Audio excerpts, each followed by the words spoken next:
वो कहते ना, साईं इतना दीजिए जा मैं कुटुंब समाए, मैं भी भूखा ना रहूं साधु न भूखा जाए।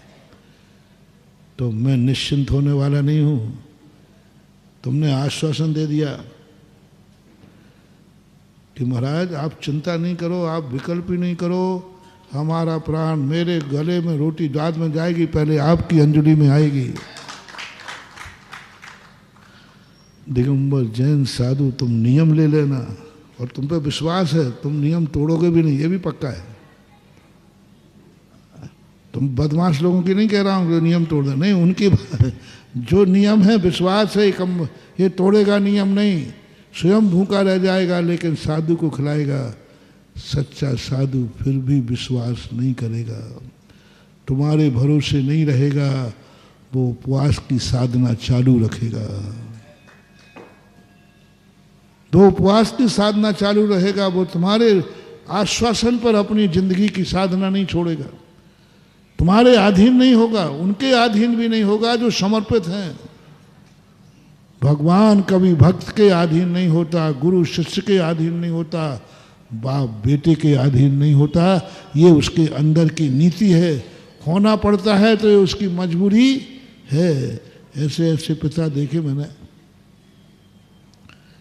बेटा करोड़ों रुपया कमाता है, देखो बेटे के पैसे से कोई मतलब नहीं रखते, वो स्वयं जो छोटी सी दुकान है उसी में कमा करके स्वयं अपने पैसे से सब्जी लेने जाते हैं। ऐसे पिता मैंने देखे हैं जिन्होंने आज तक अपने बेटे के सामने हाथ नहीं फैलाए, आज तक बेटे से 2 रुपया नहीं मांगे, आज तक बेटे बहू से रोटी नहीं मांगी। ऐसी सासुएं, ऐसे ससुर पिताजी देखे जिन्होंने मांगी नहीं है, आज तक नहीं कहा मुझे पानी दे दो पिला पीना। ऐसे ऐसे महान लोग हैं आज भी दुनिया में। बुजुर्ग लोग जो हम बिहार करते गांव में, तब वो कहते महाराज मैंने आज तक अपने घर में पानी मांग के नहीं पिया, मैंने पानी तक नहीं मांगा। क्यों नहीं मांगा? प्यास लगती, बोलो प्यासा बैठा रहूंगा लेकिन मांगूंगा तो नहीं, मांग के तो नहीं पीऊंगा। और मैं भावना यही करता हूं कि हे भगवान, मेरी जिंदगी में कभी ऐसा समय नहीं आए कि मुझे पानी का गिलास किसी दूसरे से उठवाना पड़े। ये स्वाभिमान है। करने वाला मना नहीं कर रहा, अवभाग्य मान रहा है। वो तो कह रहा है कि नहीं हम तुम्हें देंगे, नहीं, पर तुम कितना भी सौभाग्य माने, लेकिन सच्चा साहब व्यक्ति यही कहेगा नहीं बेटा बहू तुम्हारी तरफ से कोई गलती नहीं है, लेकिन ये मेरा स्वाभिमान है, मैं अपना कार्य कर रहा हूं। 1 रुपया खर्चा घर से नहीं उठाते, स्वयं कमाते हैं। करोड़पति है उनका बेटा, लेकिन वो बेटे के सामने हाथ नहीं फैलाएंगे। कुछ चीज नहीं, कपड़े नहीं, लत्ते नहीं, कुछ नहीं मांगता, वचन से नहीं, मन से भी। मन में भी भाव नहीं लाता कि मेरा बेटा मुझे कुछ पैसा दे दे, मेरा बेटा मुझे गाड़ी लाके दे दे, मेरी बहू मुझे रोटी खिला दे। मन में भी भाव नहीं लाते। ऐसे व्यक्ति मर करके देवत्व को प्राप्त होते हैं जहां किसी की जरूरत ही नहीं पड़ती।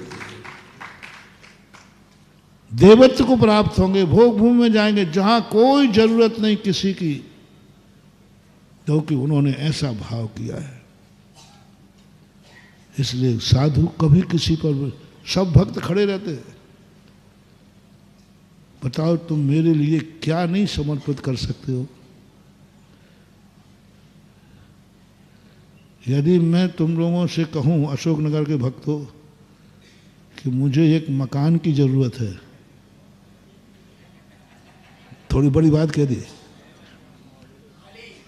कौन भक्त है जो अपना मकान खाली करके हमें दे दे? देखो भाई, ऊपर ऊपर से मन ना कहीं कहीं हंसी हंसी सांची नहीं हो जाए, फिर बाद में रोना धोना नहीं। तुम तो समझ रहे हो महाराज हंसी कर रहे हैं, कहीं हो गई सांची तो हम तो गड़बड़ नहीं करेंगे। मान लो हमारा तुमने वचन दिया है कि महाराज मकान की जरूरत पड़ेगी, तो मैं शोट पे आ जाऊँ लेकिन आपको दे दूँगा। तो मैं तो नहीं करूँगा। मान लो कोई देव मेरा रूप बना करके, देव कर सकता है, हमें तो छुपा देगा, कर सकता है, हमें छुपा देगा और अपना हमारा रूप धारण करके आ जा, भाई तूने कहा था ला मकान दे, चल बाहर निकल। आ सकता है, देवता आ सकता है, रूप मेरा धारण कर लेगा, दुनिया को क्या देखेगा, महाराज जी हैं, आ सकता है। फिर क्या करोगे बेटा, सोचो कभी ऐसा हो तो क्या।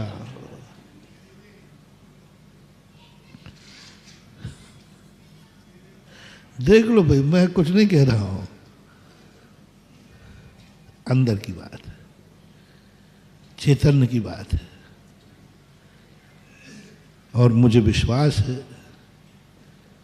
कि तुम अंदर से दे दोगे। महाराज कर लो परीक्षा, आ जाओ देवताओं, मैं गुरु के लिए कर दूंगा। ऐसे भक्त हैं। अब मान लो भैया मुझे कहीं जैन साधु इसलिए पैदल चलता है कि उनके भक्त लोग गाड़ी नहीं देते उनको। अब क्या करें, अब कोई देते ही नहीं गाड़ी, इसलिए महाराज पैदल चलते हैं। ये बात है क्या?